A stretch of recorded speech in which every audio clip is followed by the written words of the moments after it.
One, preparing to go live to the stream is taking a little longer than normal. Here we go. 2025 is not going to mess us up. Here one, preparing. There you go. We're live. Hey guys, super excited to have everyone on for 2025 first kickoff meeting while home office is in Dallas with the core team. We are here with ourselves wondering why are we not a part of that senior leadership group yet? Well, we need to get there. And today I'm actually going to talk about that. I have a training that I did back in 2019, December 2019, that I refurbished to read, to share with you here. I have to do one thing here. There's some AI that slipped through. Delete that I didn't want here. And so listen, pre-game, in my excitement of getting ready for the new year, I totally did not set up a pre-game. But here at the ITLC, we can pivot. So I'm going to add a few people here real quick. Mel and Chase and Jeremy and Kia. Here we go. This is for me, this is a core group of people that I trust, I love. I spend a lot of time with offline and online. And listen, I'm going to just ask them straight up, what is going to be different in your 2025 than was in the last, well, you're all old enough to ask this, in your last 25 years before that? What is going to be different this year? Chase, let's start with you. Yeah, no, I think one of the biggest things is my releasing my bands on my brain on what's possible. Being able to leverage automation, being able to leverage AI to a certain degree, and just grow my business in ways, the book that I always go back to is 10x is easier than 2x.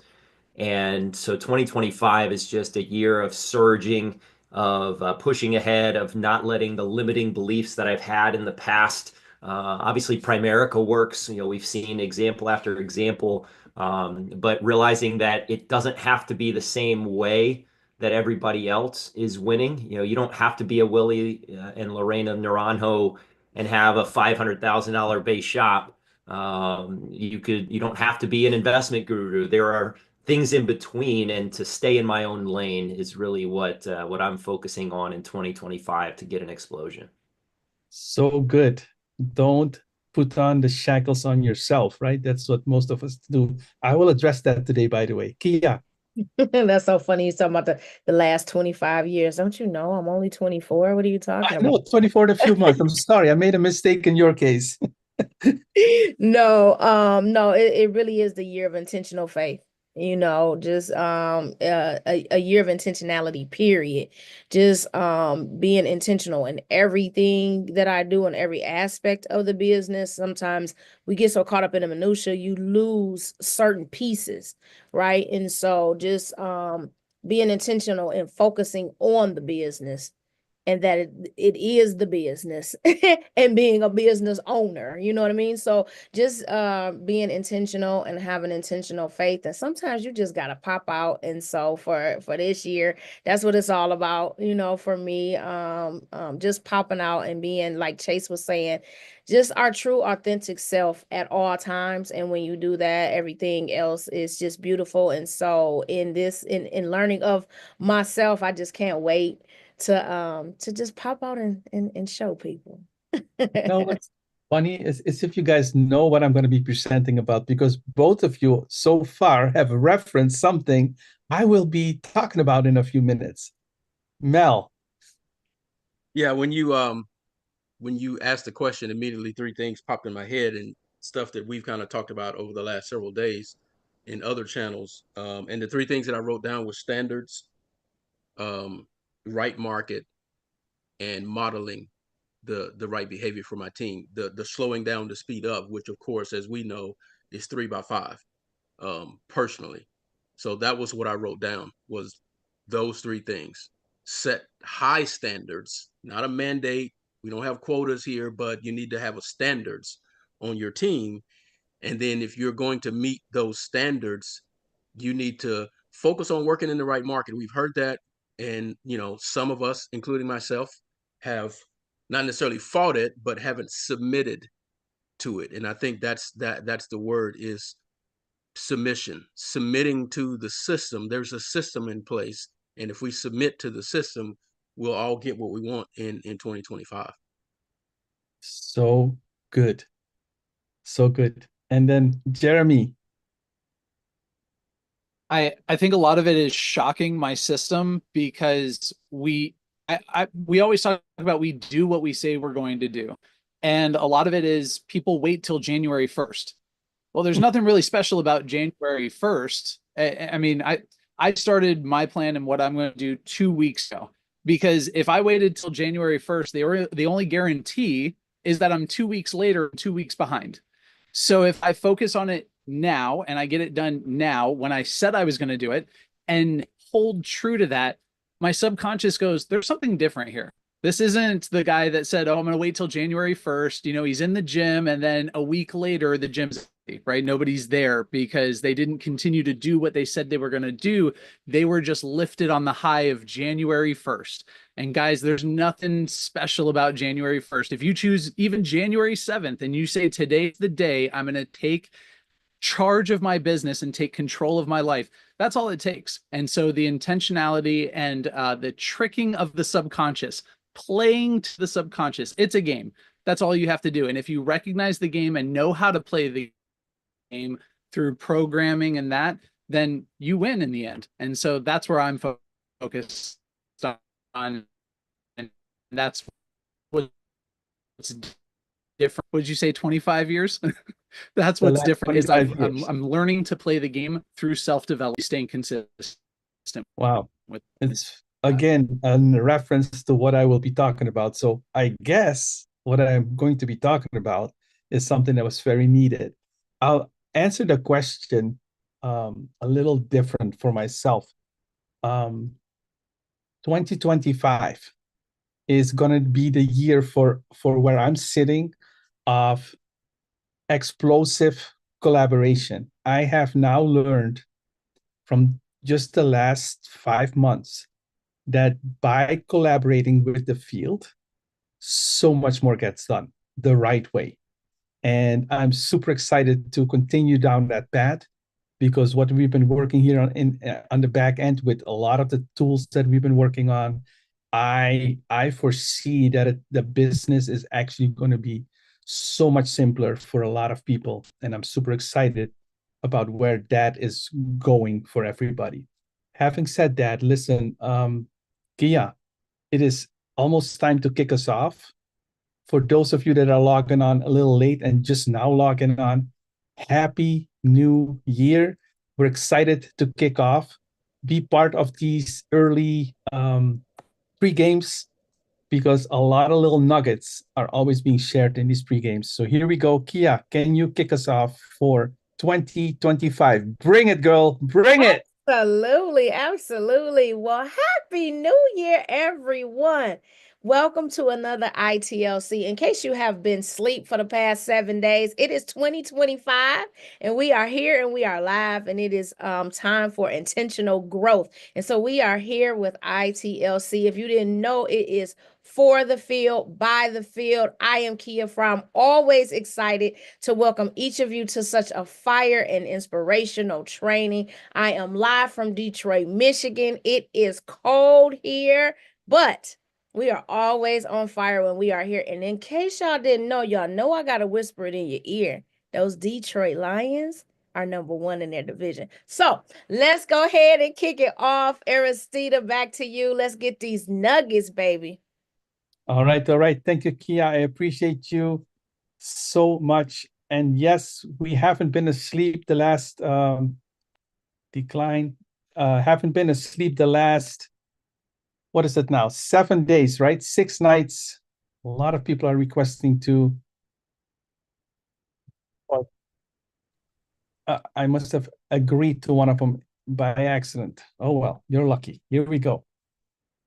Desktop 3, share my screen. Let's kick it off. So how to have a solid 2025. That's what I wanted to talk about. And a lot of people who are looking at their year, unfortunately, are going to repeat their 2024, their 2023, their 2022. They have all kinds of great intentions, but they just lack the understanding and the mindset that it will take and the determination that it will take. But it starts with really understanding, what do I need to do? What do I need to do to be able to get my 2025 going? So I'm going to try, and try is a word that I don't use often, but I'm going to try and poke a little bit, stir the pot a little bit. So bear with me, but I do have some help. And the help I have is this. I need your help. That's the help I need. I'm going to ask everybody to start with an open mind today. Some of you may be listening to me and thinking, oh, Aristide, why are you here yourself? Why not another speaker? Well, let me help you. Most of them that I could have gotten, that actually some of them said, yes, I would love to be on your kickoff meeting, except I'm in Dallas right now. They are with the senior leadership meeting. So we have to do with ourselves. But I do know this. If you start with an open mind, you can learn a lot in a short amount of time. If you have a closed mind, it's going to be hard. So start with an open mind. And to help us with that, I want to share a little video. What do most people do when they assess themselves physically in a reflective substance? Do they send lots of loving, accepting, positive vibes? Or do they send lots of judgment, bias, resistance, and even disgust? I think the biggest challenge that most people have when it comes to improving their health is the fact that they can't get over where they are right now. And they are so obsessed with where they are right now, they can't see the light at the end of the tunnel. But Kerwin, I don't want to accept where I am right now, and that's why you are where you are. Because whatever you resist will persist. That's just how it works. If you're not accepting of your current state of health right now, then that's going to be your biggest obstacle. Because before we can work on any problem, what must we first do? We must be willing to acknowledge it and accept it as a reality. Step 1, admit that there's a problem. Stop resisting where you are. You are where you are. It is what it is. Accept it. If you can't accept where you are, you can't accept self. And if you can't accept self, you will judge self. And if you judge self, you will judge others, which means you will project. And you'll be constantly chasing something that you won't be able to achieve purely based on the fact that you haven't accepted where you are in the first place. So if you can't accept yourself for who you are right now, how on God's earth can you accept yourself for who you are when you actually get where you want to go? Because all you're going to do is take that baggage with you. You know, some of us have carry-on luggage, and some of us are actually dragging around stuff that should be checked in. It's time to check in some of that luggage and move forward.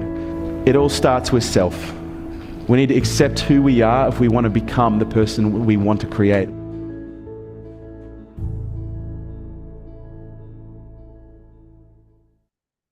The late Kerwin Ray, somebody I've been following for quite a bit on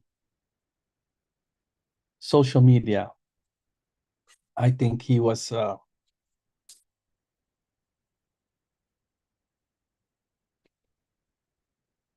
very smart man. Let's move to the next thing. So know that you're going to win is something that I'm going to ask you to be able to be open to, be open-minded to. Some of us are doubting themselves. Some of us are waiting for others to be perfect in their lives. Some of us are waiting for ourselves to be perfect before they're willing to accept that they're going to win. But if you know you're going to win, something happens on your inside. I am going to explore that with you today. So Vince Lombardi said this: winning is a habit. Watch your thoughts because they become your beliefs. Now, watch your beliefs because they become your words. Watch your words because those will become your actions. And watch your actions because they become your habits. And watch your habits because they then become your character.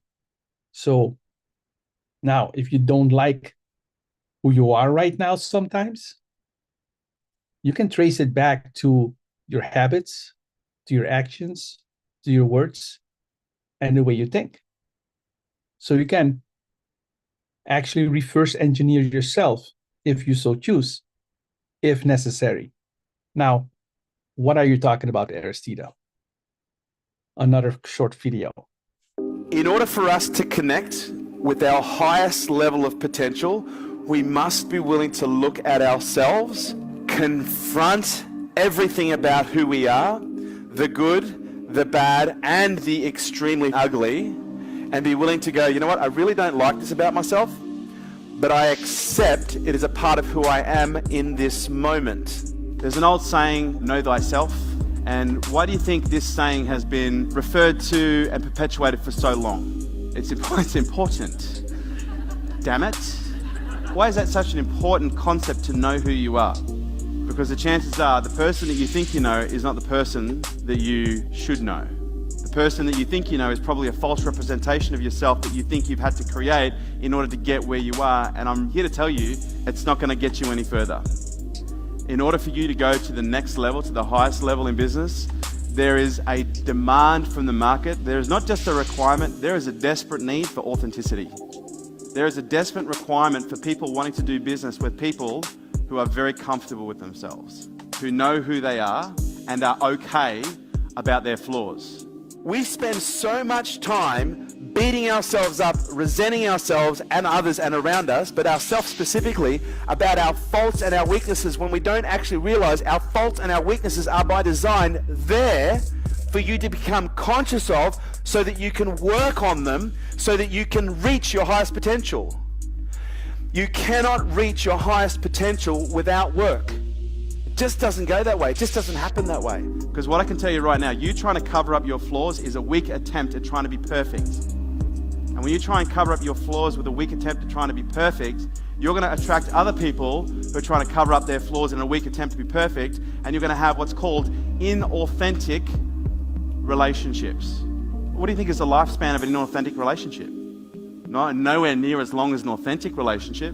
Love is the ability to look at another person or ourselves, see both the good and the bad at the same time, and still be accepting. In order for you to reach your highest level of acceptance from others, you must first practice on yourself. This is who I am. You can either take me or leave me.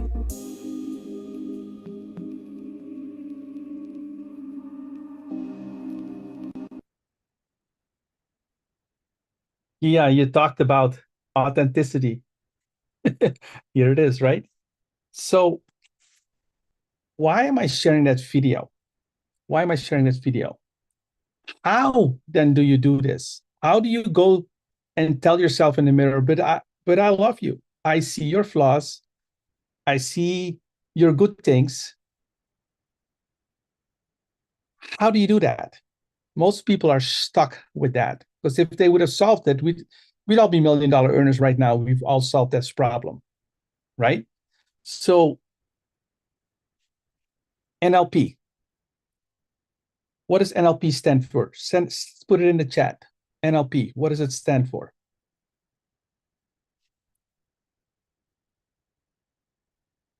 Neuro-linguistic programming. Now, I'm not saying you have to do this, okay? I'm not one of those guys. But hear me out for a minute. Look at the screen. In order to have success, you need to be able to influence your programming. You can program your behavior, and you also need to be in control over your thinking process. Now, what are we talking about? The way you organize your ideas, your actions, which produce your expected results. and the way you use your senses to process what's happening around you. If you are in control, you can manage those and influence those, you'll have more success. Now, when you talk about concepts, let's add the third in the equation, linguistic, which stands for your words, right? The way you use your own voice and language and how it influences you. Now, if you master that and learn how to even relate to that, you can introduce new concepts. Concepts that you, another word for concepts is limiting beliefs. A limiting belief is a concept that you have. Chase, you talked about limiting beliefs for a minute. It's a concept that you have that is a bias. You believe that XYZ, but is it really true? Because some other leaders that don't have those limiting beliefs, they just go all the way to $1 million in 3 years. Are they made out of different blood and flesh than you? They have different ways in how to handle themselves. And with programming and your words, you can create roadmaps. So all of these three things, I'm going to click my screen, it's going to change a little bit. All of these three things are important. So your thinking process, get information through our neurological senses, sight, smell, hearing, taste, and touch. Organizing your ideas in action and using language to give meaning to your unconscious level. And here's the trick, guys. We tend to think. We tend to overthink. What we don't realize is at a subconscious level, a lot more of our programming is happening than on a conscious level. Aristide, you're talking voodoo to me. Well, hear me out.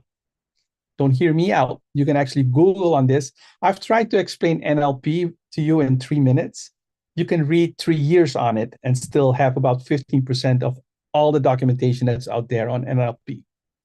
There are some really successful NLP coaches out there. Tony Robbins is one of them. I think they figured out a thing or two about a thing or two. So I would say be open-minded. Take the best, leave the rest. One more video. What we need to understand as well, structure creates discipline, and discipline creates healthy human beings. People require structure in order to be healthy. Having no structure is one of the most unhealthy things that you can do to a human being.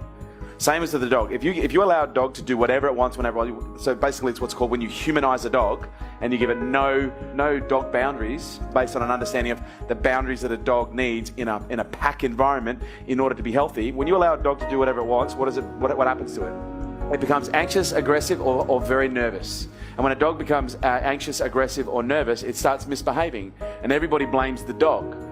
But nobody blames the human being that allows the dog to do whatever it wants. And in order for a dog to be healthy, it requires structure, it requires order, it requires hierarchy. And human beings, when they have no structure, they become very unhealthy. Because if a human being has no structure, what will they do? They'll eat what they want, they'll drink what they want, they'll do what they want, and they end up doing something. One of those two or all of those things together combined creates, disharmony and creates an unhealthy environment. I have this thing where I'm not sure if I want discipline or freedom. So sometimes I'll let the discipline slide and I feel great for a few days and then it just goes bad. Yep. Because I have no discipline. So have you dealt with this? Yes. And yes. What did you? 100%. I'm a recovering drug addict. So I understand firsthand that my desire for freedom led me down the path of drugs at an early age. Because I wanted to do whatever I want and I couldn't be told. And the very thing that I wanted created all of those issues. And in order for me to have freedom, do you know what the ultimate key to freedom is? Structure and discipline. Because structure and discipline creates freedom. But unfortunately for most of us, we don't associate structure and discipline as freedom. We see structure and discipline as an inconvenience, as an obstacle, as something that we're being forced to do. On the day when you're very tired and your discipline says for you to get up at 5 or whenever, and you feel like you're not free, well, how do you deal with that? Do it anyway. Yeah. Get up at 5, do it anyway, because it's the habit. The habit will, Structure and discipline creates habit. The habit sets you free. Okay, structure means this is what I have to do when I have to do it. Discipline, this means I force myself, focus myself, ensure that I get it done. After 62 days, roughly, it's now a habit. Now that it's a habit, you do it unconsciously, you're now free. Okay. Yep. That's the magic. Everybody wants to have the freedom, but no one's willing to put the structure around themselves and apply the discipline that's required in order to be set free.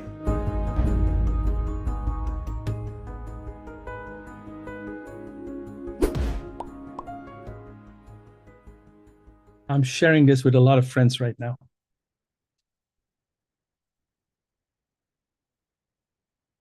Kia, do you remember this image?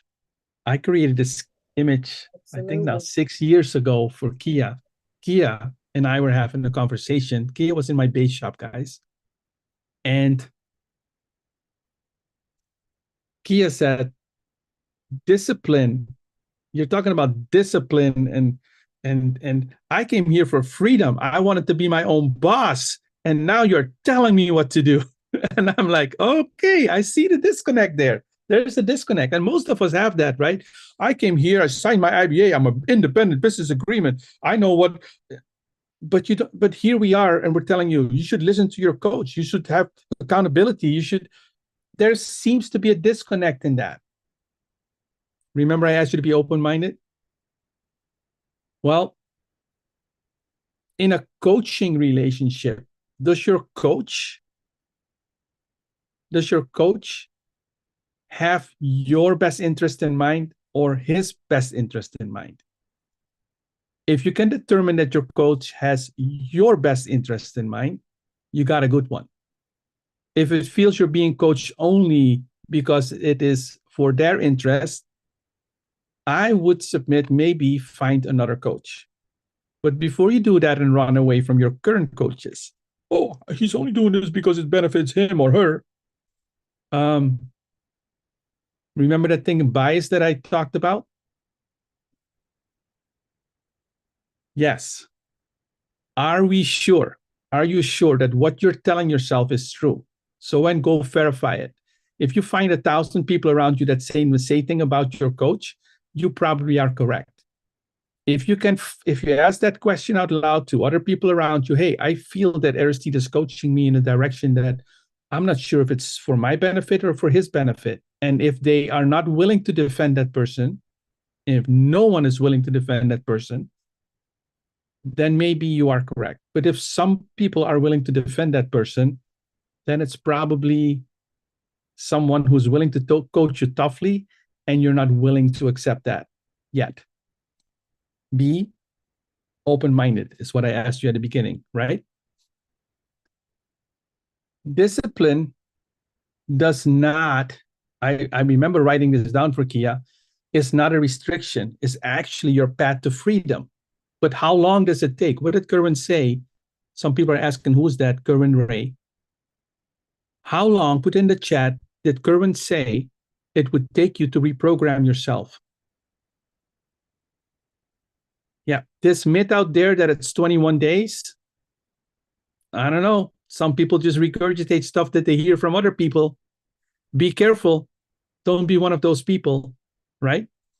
62 to 66 days, Google it, and you will see that even Google will say not 21 days, but 62 to 66 days to create a habit.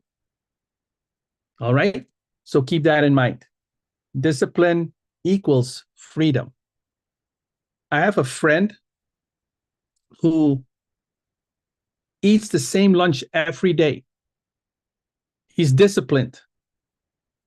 He eats the same sandwich every day. That way, at lunchtime, he doesn't have to spend a minute. What am I going to be? Steve Jobs was known of always wearing the same clothes. Why? Because he didn't have to think, what am I going to wear today? It's me and my black. And here we go. I know exactly what I'm going to be wearing today. They don't want to waste time. They're disciplined. They're not wasting time on trivial stuff. Well, I should be looking at the menu for a half hour before I make a choice. Lunchtime's over, right? So be careful. So programming. Let's talk about programming. What then do we program? Let's have some fun with this. How many times have you heard from the stage in a broadcast like this, you should write out your goals? I'm going to go out on a limb that some of you have written down more times, write out your goals, than actually written out your goals. Mel, you know exactly where I was going with this, right? Every meeting and training they go to, they write down your goals. But have you written down your goals? Have you written down your goals? Why is it so important to write down your goals? Put it in the chat. Why should you write out your goals? Not daily. Remember, discipline we talked about there, Carrie. The discipline of doing things daily is what's going to create the habit, and the habit will set you free, right? Why do you write down your goals? Why, when you're going somewhere you've never gone before, do you pull out your phone and put in the destination in the GPS? Your goal is your destination. Now, the GPS, once it knows your destination and it knows exactly where you are, what does it do? It calculates the fastest route. Your mind can do that for you, but without a goal, you're almost like Moses out there, 40 years, not knowing where you're going. Know where you're going, and if a roadblock comes up, what does your GPS do? Alternative route. Your mind is very creative in creating alternative routes for whatever roadblock happens. However, we don't program where we're going, and then we're not honest about where we are. And now you wonder why you're confused and why you're not getting anywhere. Both the destination and where you are not defined in your GPS. Where would you go? Everywhere the dot goes on your screen. You follow the analogy here. So write out your goals. Like really, write them out. Work with a daily planner. Now, Primerica has these beautiful daily planners, right? Why don't we use those? It always baffled me. Day one, I came into the business, I saw 3 people with it. And the next 2 years of my life, I planned every day in one of those planners. I still have them on a shelf. Why do you plan? Why do you use the daily planner? What's in those daily planners? Put in the chat if you know what's in those daily planners.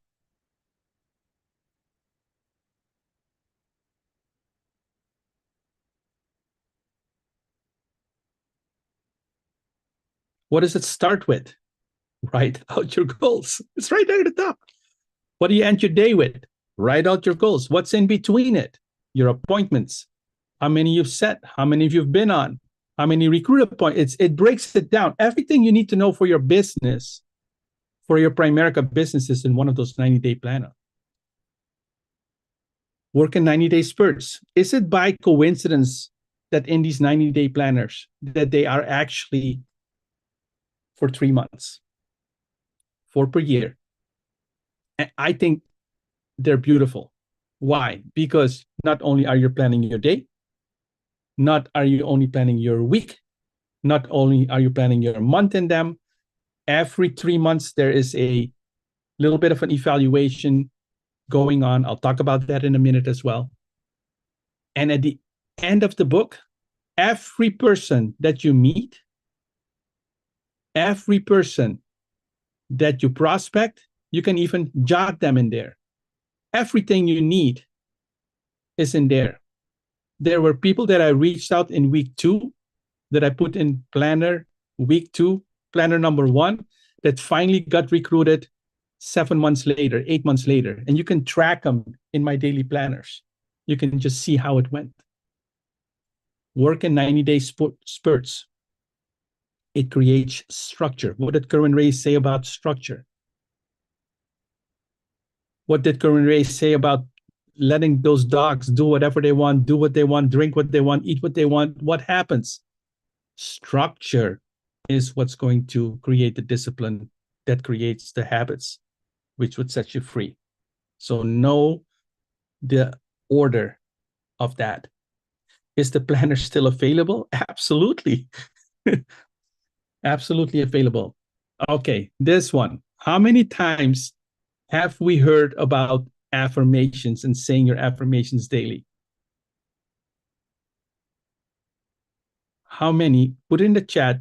Actually, I'm going to look at everybody here. I'm going to make my screen as big as I can. How many of you, raise your hands, say your affirmations daily? 1, 2, 3. Is it funny enough for that all these 5, 6, all these people that are raising their hands right now, about half of them I have daily and or weekly interactions with. I have somehow connected with most of these people. It's something that I teach regularly. Now, say your affirmations daily. Now, affirmations or goals, someone is asking. So check this out. So I'm going to spend just 1 minute on this, okay? Affirmations. Some of you, I'm going to pick someone out of the crowd that I can have a good interaction with. Mel, can you interact with me for a minute? Yes, sir. All right. So do you believe in God? Absolutely.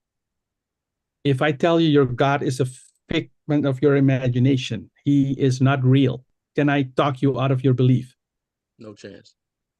If I tell you, why do you spend time going to church? It's such a waste of your time. Tithing is the biggest lie that was ever invented. Am I changing your mind at this point? Not a chance. Guys, I don't believe any of those words I just said, okay? I just want you to understand how beliefs work. So, Mel, you truly believe, correct? Mm-hmm. All right. Listen, if you believe that strongly, I cannot talk you out of your belief. If you believe that strongly in you that you're going to win, anyone talking to you should not be able to talk you out of that. So that's number one. Number two is, do you need daily affirmations in that area? Do you need your affirmations to say, I'm a son of God, I'm the head and not the tail, I can do all things in Christ that strengthens me, I am the image of, do all those affirmations help you forward in your business? No. No. They just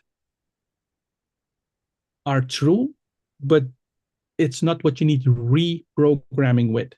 So when you record it says affirmations, I should make it I am statements. I left it affirmations because most of you will understand affirmations better than I am statements. But they should be I am statements that help you with your reprogramming.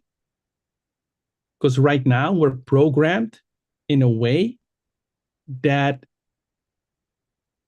if you look at the result of that program, of your current program, it's exactly where you are. If you're making $23,000 a year with Primerica, it's because your programming is that you should be making 23,000 with your current skill set, your current mindset, et cetera, et cetera. That's your programming. If you're making 150,000, that's what your programming has allowed you to achieve. And that's it. So you are where you are because of how you have been programmed by yourself. And I say by yourself, we have been programmed through our schooling system, et cetera. Mel, you just recently sent me a really good one on that. At the end of today, can you share that one on the ITLC? I thought it was brilliant the way he explained that. Having said that, your programming should be I am statements that have nothing to do with fate, because your fate is already something that's rock solid. Otherwise, it wouldn't be your fate. Now we need your business fate to be rock solid. Velma, I see you're nodding. You're starting to pick up what I'm laying down, right? So say your affirmations daily. Now, why is it so important to say your affirmations? Check this out. I'm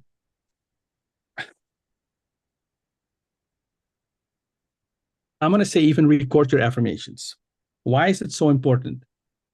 For you to hear it in your own voice. Chase, Why is it so important to be in your own voice? Well, because for a lot of us, the negative voice in our head is what's strongest, right? I don't know if I could do this. Man, I don't know if I have what it takes. I'm not good enough. Or you're questioning what other people think about you. So I use these two little hands, right?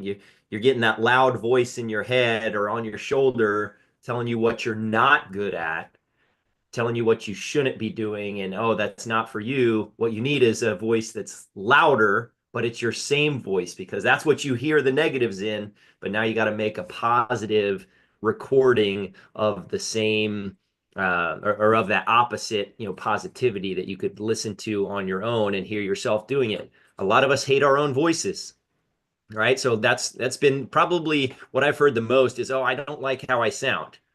Okay, do it anyway, right? Because you are going to need to hear that, not Aristide doing it, not anybody else saying those words. It's got to be you saying it yourself.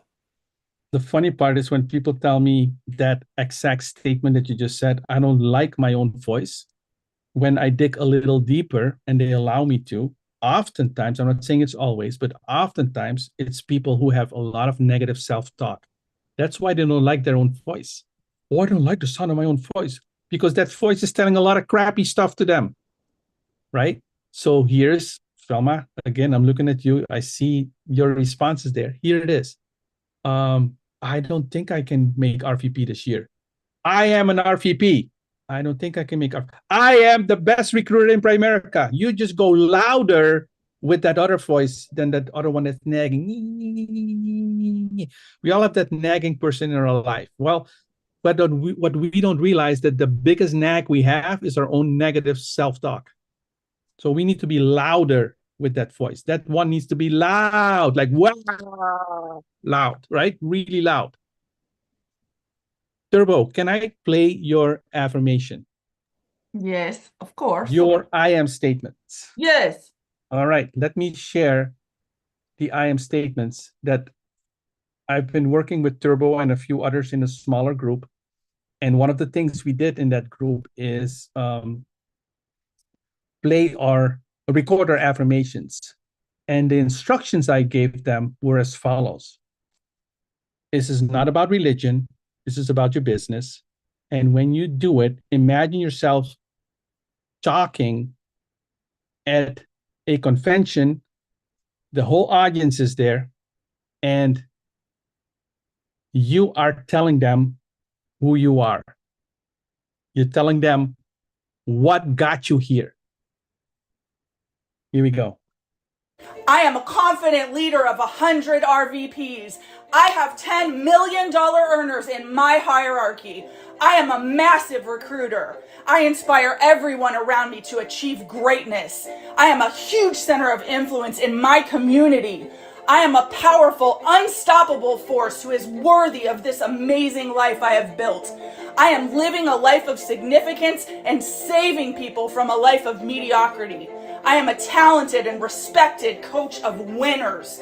When I walk into a room, heads turn and everyone knows who I am. When I speak, people listen. I am Jesse Turbo Morgan, SNSD, $1 million earner and Primerica legend. I still get tears in my eyes. I still get goosebumps. Yeah. Who would not listen to that and not get fired up? If you can raise your hand right now and tell me that didn't fire you up, you have my permission to leave. I don't get it. You have my permission to just leave because nothing's going to fire you up. Now, if that fired you up, Jesse, can you share how many times you recorded that before you got to that level? How many times did I record that before I got to that level? 1, 2, 3, 4, 5, 6, 7. That was the 8th one. 8-1. Yeah. How much coaching did you got between each recording before you got to that level? Like time-wise? How many times were you incentivized Daily. Daily? You can do better. You can do better. And then it was 3 months since you recorded one, and then I challenged you to do another one. Was that new one better than the old one? I don't know, man. That old one was good. It was only about 6 weeks old though. So Yeah. There you go. Guys, I'm telling you, you have the power to reprogram yourself if you choose to. If you choose to. yeah. I listen to that like first thing in the morning every day when I wake up and I go to brush my teeth. That's hit play on it while I'm brushing my teeth, and then every single time throughout the day that I have even a half of a second of any kind of negative thought, I'm like, "Oop, let's knock you out of my brain." Boop, and I play it. And You it keeps my just brain happy. taught everyone how to use it, right? You don't just do it in the morning. Why do you record your affirmations? Why don't you just say them then? Because when you feel crappy, you're not going to have that energy. When you feel crappy, you don't feel like, well, I'll now try and sound better. No, but if you have recorded it at a time where you feel really good, and you just record it, and you get yourself to a pumped up high level, and you play that one, now your voice, your recorded one, has a chance to that little negative one that's always there. It's like Old Faithful right here. But you have to create the new one. And at a certain point, you'll find out that I only use it in the morning when I get up and go to bed. Now, did you see she doesn't start scrolling on Facebook in the morning. She doesn't go to her Instagram in the morning. What does she do? She plays her own voice, because she knows that her other voice is there trying to sabotage the whole deal. Because that other voice is trying to keep you at a comfort level. It's comfortable not to have to change. Next one. Create a vision board. How many times have you heard this from the front of the room? How many times have you written down, I should create a vision board? Well, we're January 7th. How many of you have actually created a vision board for 2025? Raise your hands. Be honest. 1, 2, 3. Off the screen that I see 4 people raising their hands. 5. We are here with how many people in the room? 300 people. 5 out of 300. Can somebody run a percentage for me? And I have 6 screens, so let's say each screen had 5, so it's 30 out of 300, 10%. Even though we all know we should be doing it, guess what? The end result is we're just not doing it. Guys, all part of NLP, believe it or not.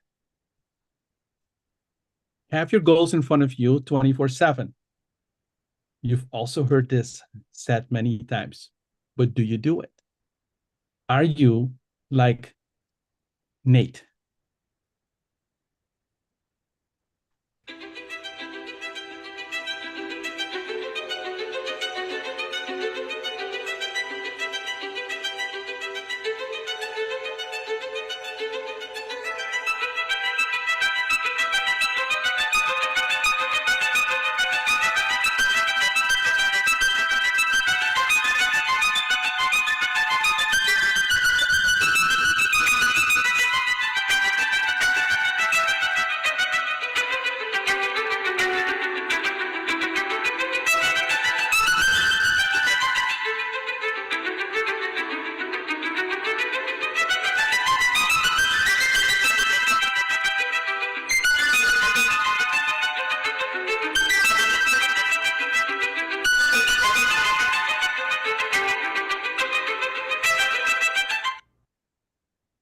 This dude makes me cry too. I'll tell you why. That smile at the end, to me, where he looks in the mirror and he loves himself in all his flaws, it's right there.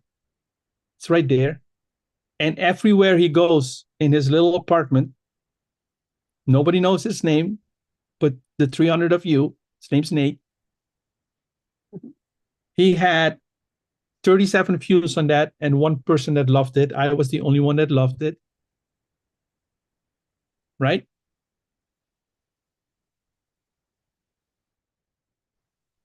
Did you feel inspired by that? Yes. Very cool. Put in the chat if you felt inspired by that.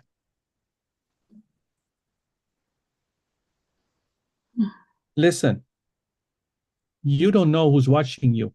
Nate did not know that 300 people today would be looking at that recording that he recorded for himself to remind himself that he should be putting his notes everywhere and be it in front all the time, because he knows he will slip at one day. I told him, one day, Nate, you're going to slip, and then you're going to need those little reminders everywhere to never quit.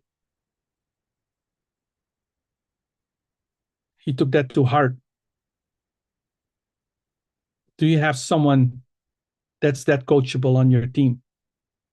And if you don't, are you that person that's that coachable? And if you're not, then wonder why, again, you don't have anyone on your team that's coachable. You should be your best recruit. You've heard that say before too. But are you your best recruit? Do you have your goals written all over the place so you stumble over them all the time? You trip over them. There was a time in my life where I remember that I had some negative thoughts. I put positive notes in my lunch, in my sandwich. So when I bite down, I had forgotten because I knew I would be in a lousy spot. Farah, you're laughing, but I'm, oh yeah. Smile, bro. It's worth it. Okay, I reminded myself I'm smiling as I'm eating. Farah, you're laughing, but anything. I did that when I was 21, Farah, and I had just written the book, Awaken the Giant Within. And I said, I'm going to try that crap he's talking about in that book. I called it crap at the time. Changed my life, NLP. Here we go. So have your goals in front of you 24/7. You think that's important? I'm going to go tell you it is. It's up for you to find out, to go and actually apply it. Have daily goals.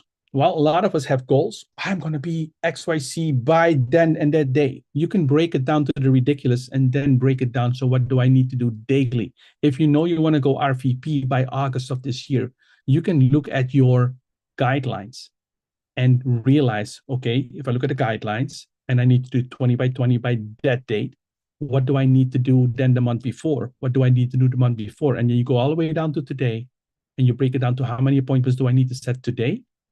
So that going forward, the end result, the snowball that I'm starting to create is going to be RVP by August 2025. SVP by, NSD by, $1 million earner by. They all start with having the goal in mind and then breaking it down to what do I need to do today to make that happen. Aristide, that sounds really nice in theory, but does this really work? Yeah, it does. You know why it works and how it will work? Is you set up accountability. Find an accountability partner. I do a coaching group, and in that coaching group, I buddy them up. Why? Why do I buddy them up? Chase, can you comment on that? Well, it's, if you know people are going to have a common goal, that's the first thing. Don't just partner up with anybody that you're, just because they're in your office doesn't mean that's who you should partner up with. But if it's somebody that has a common goal as you, going to the gym is the perfect example, right? If you pay for a trainer, right, you're going to show up if you've paid for it and you're expecting to meet somebody there. Or if you have a friend that you're just going to go to the gym. How many of you have woken up in the morning and be like, oh man, I don't know that I want to go. Oh yeah, I'm supposed to meet them there at 7 o'clock. I don't want to let them down, right? We won't let, most people are programmed that they'll do more for other people than they will for themselves. So having that accountability partner, that person that's willing to talk some sense into you or to fire you up or to kick you in the pants if you need to, that's somebody that you want to help hold you accountable to that. You are, Chase, thank you so much for those wise words. You are shortcutting the system with accountability. I don't like accountability. Well, it's not for you. It's for the partner that you have. Your accountability partner, you're helping them. It's not about you. Stop thinking it's about you. Accountability is about helping someone else achieve their goals and dreams. Does accountability now all of a sudden feel different if I explain it that way? Logan, if I'm your accountability partner, and I'm doing this not for me, but to help you. And that I believe that I'm really helping you. Do you know how much easier it is for me to show up when we say we're going to show up, if we both say we're going to do a book report, I'm here. Logan, hey, remember, book report is due in 10 minutes. Did you do it yet? Come on, let's go, right? I'm helping him. It's not about me. And he's helping me. It's not about him. That is how you should set up your accountability. And now all of a sudden, accountability feels like doing someone a favor, not about you. Stop thinking it's about you. For who the extra layer to that as well, Aristide, is not only having the accountability partner, but knowing that someone who's a leader, who's coaching you, is watching the accountability that you're having with that partner. Yep. That extra layer on top of that as well is the whole other level up of making sure that you're doing the stuff that you don't want to do. Yep. No matter what. Set it up for yourself. Create the environment, right? If you have kids, wouldn't you want the best for your kids? Aren't you running around the house making sure the house is safe, that they have food, that it's warm enough, that they're not cold, that they're not sad? We do this for other people all the time, but not for ourselves and in our business. Create that same environment for yourself by asking others to help. This is not about you. This is about helping others. This is a big one. Figuring out if you're a stick or a carrot person. Let's talk about what is a stick or a carrot person. Put it in the chat if you know. What is a stick? What is a carrot person?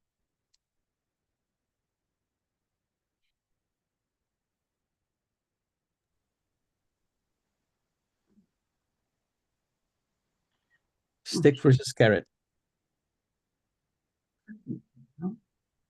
I see it, so I'm going to put it up. Sticks are motivated by fear of loss. Carrots are motivated by rewards. I'll win the trip. Wait, I can win a car. I can win. Sometimes they fight for t-shirts. I can win a t-shirt. Art Williams built his whole business with slogans on t-shirts. Yes. Carrot people. Fear of loss, motivated by fear of loss, are the stick people. Stick people, they need that stick. Chase, if you're a stick person, I would say something to the effect of, Chase, you need to have your book report done by 3 o'clock today. Every day it's not done by 3 o'clock, you pay me $100. I will gladly go out to dinner with my wife, Mabel, and spend that $100 each time you mess that up. We cool? We cool. And I never get $100 from him because he needs that stick because he ain't gonna pay for my dinner with my wife. And now he does it on a daily basis. The carrot wants the incentive. Chase, if you do this 100 days in a row, I will buy you and your wife dinner. Matter of fact, I know your anniversary is coming up. I will pay for that whole weekend if you do it for a half a year. Boom. Now, I got someone being totally coachable, totally fighting for his goals and dreams. I'm helping him with the accountability, but he needs that incentive. Figure out who you are. Cardia, I'm so glad you asked this person. Put in the chat if you know the answers. Those of you that have been around me know the answer to that. If you don't know if you're a stick or a carrot person, what are you? Then you're a stick, period. Don't believe me, Cardia? Go Google it, and you'll find out after you've read yourself in for about 15 hours, the conclusion among all the guys who really work with stick and carrot a lot. They're going to tell you the same thing I'm telling you right now. You are a stick person if you think you're both, or if you don't know which one you are. You need the stick. So carrot, you are not. All right. So figure out if you're a stick or a carrot person is super important. And this one, I've talked about this often, be grateful. Some of you were able to witness this about an hour ago almost live. If something not so great happens, I go to grateful. I'm grateful that happened because XYZ. So being grateful releases certain hormones. And those hormones, it's impossible to feel grateful and angry at the same time. How do you say this? Harmonical? Impossible. Being bilingual sometimes sucks. It's on a hormone level, it's impossible. That's what I was trying to say. But it rhymes better in Dutch, believe me. So I appreciate the laugh there. So be grateful. If you go to grateful, it's super easy to get yourself out of a negative spiral. Well, I'm grateful that happened. My car tire just blew. I'm grateful that happened because I'm driving now. What if my wife was driving and this was happening to her and she'd be stuck in the snow trying to dig this car out? I'm grateful it happened to me. Do you see what happens? All of a sudden, I'm not sad that happened. I'm grateful. You can be grateful, and within 20 seconds, that's how fast it works on a hormonal level. Within 20 seconds, you can be angry, sad, disgusted, whatever you were with yourself, and we're allowing yourself to go. Grateful. If you don't have time to listen to your affirmations, just turn on the grateful one. It's like an instant antidote to anything. It honestly works. But you gotta give it a shot. And the last one here is my favorite. Who on this Zoom has thought, honestly, be honest with yourself. Well, I know everything he talked about. I already knew. I know. Kia, you're laughing. Stop saying I know. Kia, what should they be saying instead? Thanks for the reminder. It turns on your gratitude. One, thank you for the reminder. And guys, I practice what I teach. Let me show you here.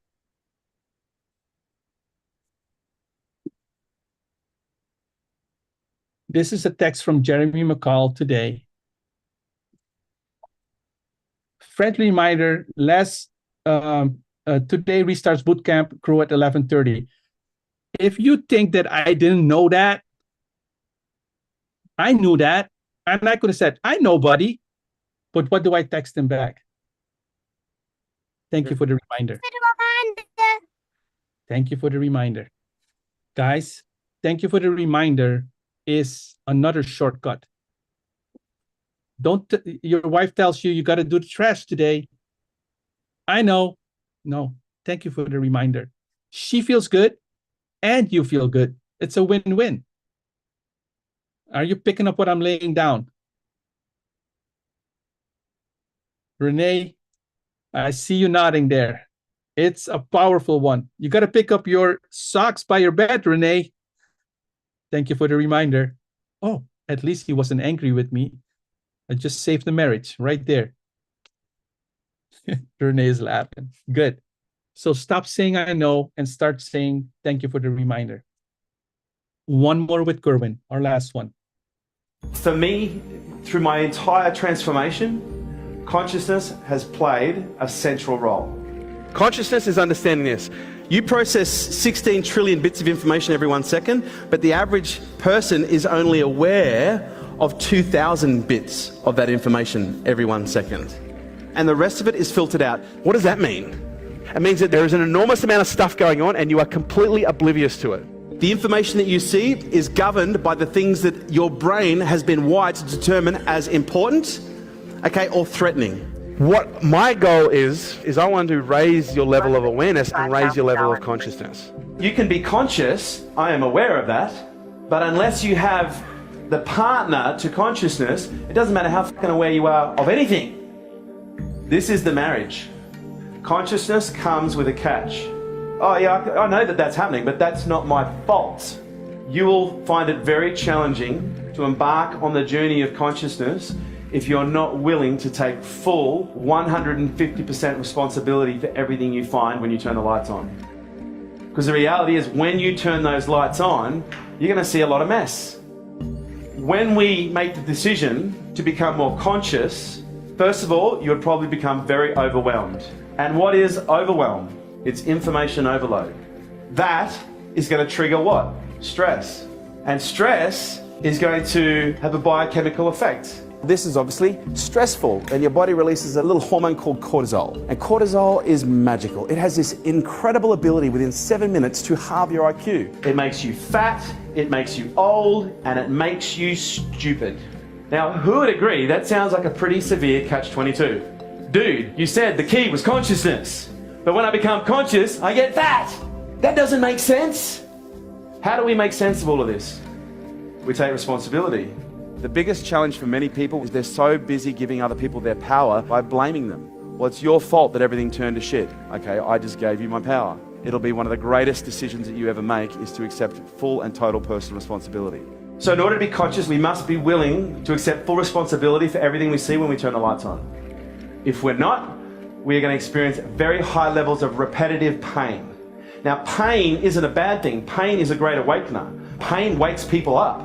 But I don't know about you, but I hate having the same pain over and over and over and over again. Who's got a bit of pain in their life or a lesson in their life that just keeps showing up? Because on some level, you haven't owned it as yours yet. And I've learned from my own experience with my repetitive pain, it's not a partial ownership, okay? Responsibility is not a timeshare. And when you accept full unconditional ownership and responsibility for whatever is showing up when you turn the lights on, does that mean you won't feel as overloaded, overwhelmed, and stressed? No, you'll still feel overwhelmed, overloaded, and stressed. Well, why are we seeking consciousness then? What we're trying to do here is seek consciousness so we can see more. So the very thing that we're chasing, in many cases, the result lowers unless we develop a relationship with stress that is different than the one you have right now. When you feel stressed, what is the emotion that you feel? Anxiety, what else? Anger, could be sadness, frustration, panic.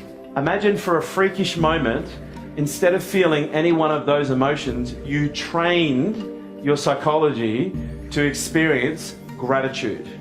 It's a freaky fucking concept. Why on earth would I be grateful for stress? Well, let's reverse engineer gratitude. When you experience gratitude, the biological response is DHEA. DHEA actually reduces cortisol in the bloodstream. When we change the meaning, we change the molecules.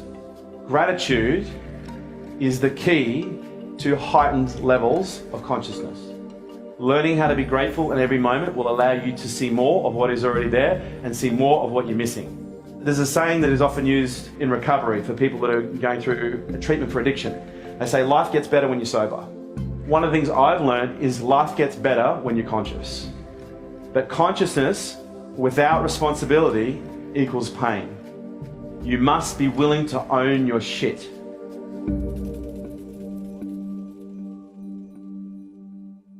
For those of you offended by F-bombs and S-words, I'm sorry.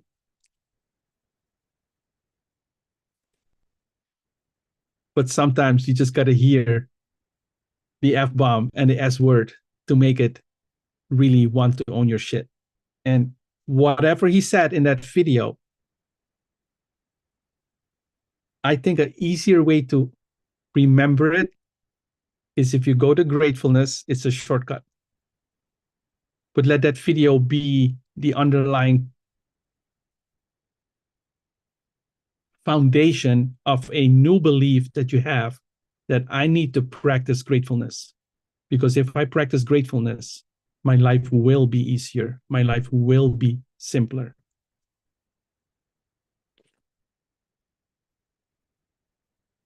Aristide, I'm ready. How ready are you really? I did this exercise right before the Christmas break where I asked everybody to write down and grade yourself. Do you remember this exercise? We did this.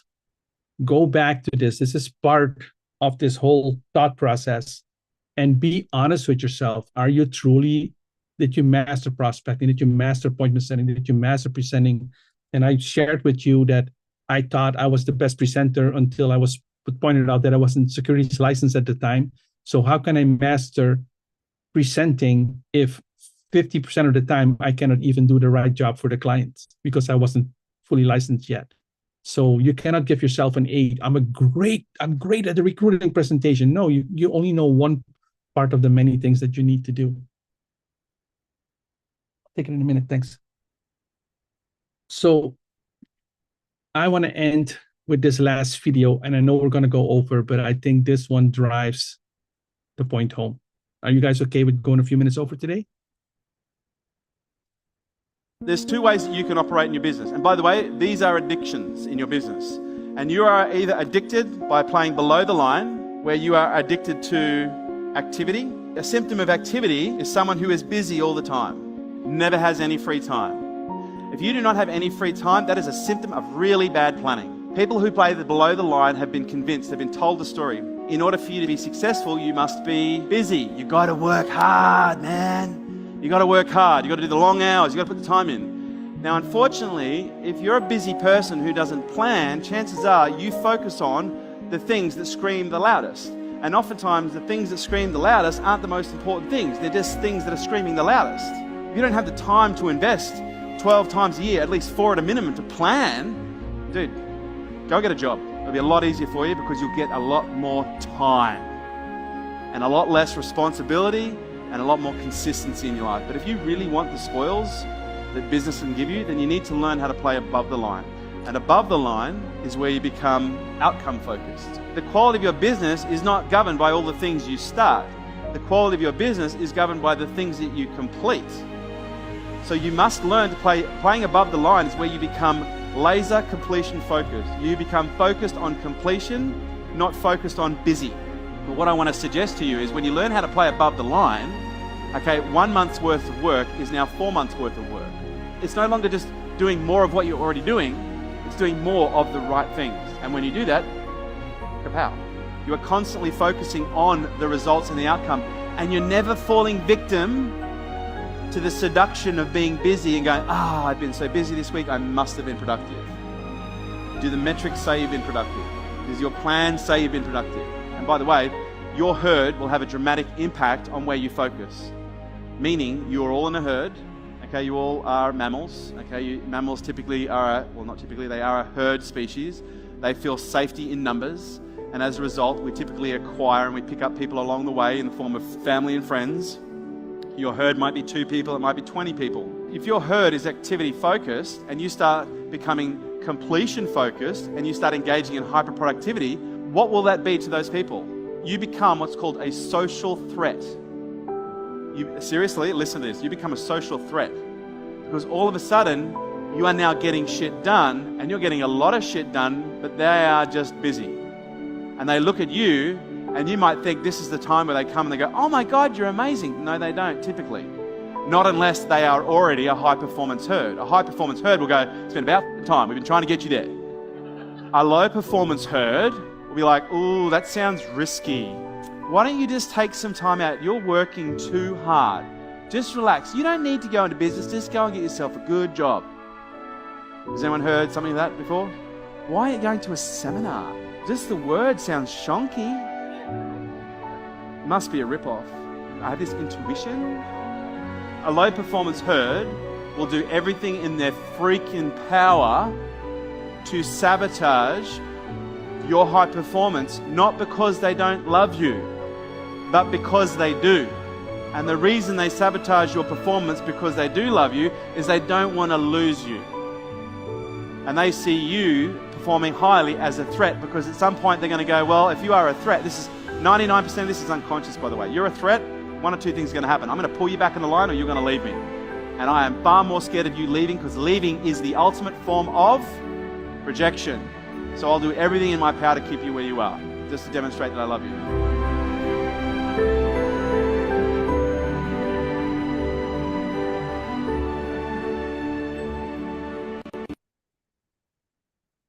Start playing